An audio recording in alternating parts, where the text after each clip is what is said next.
Separatists in Ukraine asked Moscow to help repel aggression on Wednesday, and explosions rocked the breakaway eastern city of Donetsk, as the United States warned everything is in place for a major attack by Russia on its neighbor. Hours after the breakaway regions issued their plea, at least 5 explosions were heard in the separatist-held eastern Ukraine city of Donetsk on Thursday morning. 4 military trucks were seen heading to the scene.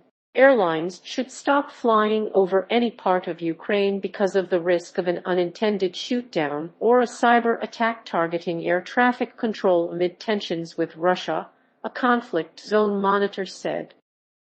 Russia has positioned its forces at the final point of readiness, U.S. Secretary of State Antony Blinken told NBC Nightly News. Everything seems to be in place for Russia to engage in a major aggression against Ukraine. The United Nations Security Council will discuss the standoff on Wednesday night, diplomats said, in the 15-member body's second late-night meeting on the crisis this week. Convoys of military equipment, including 9 tanks, were seen moving towards Donetsk earlier on Wednesday from the direction of the Russian border. Shelling has intensified since Russian President Vladimir Putin recognized 2 separatist regions as independent and ordered the deployment of what he called peacekeepers, a move the West calls the start of an invasion. Moscow has long denied that it has plans to invade despite massing tens of thousands of troops near its neighbor. The White House rejected the separatist plea for help as another Russian false flag operation, a fake crisis manufactured to justify greater intervention. This is an example of it, White House Press Secretary Jen Psaki told reporters. That is suggesting that they feel under threat. By whom? The Ukrainians. That the Russians are threatening to attack. A total of 80% of the soldiers assembled are in a position to launch a full-scale invasion on Ukraine, a senior U.S. defense official said.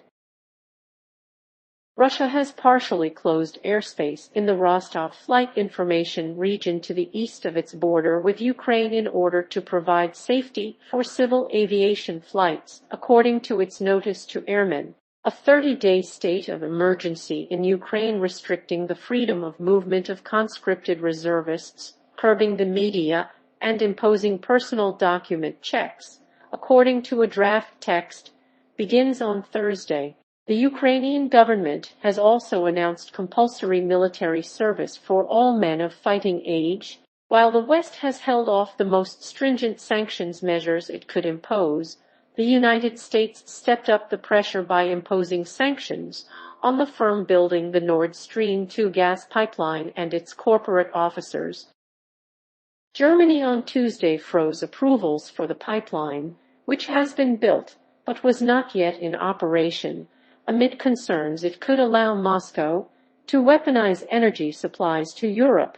Ukrainian government websites, which have experienced outages in recent weeks blamed by Kyiv on cyber attacks, were again offline on Wednesday. Ukraine's parliament, cabinet, and foreign ministry websites were affected. Moscow has described warnings of an invasion as anti-Russian hysteria. On Wednesday, it took down flags from its embassy in Kyiv, having ordered its diplomats to evacuate for safety reasons.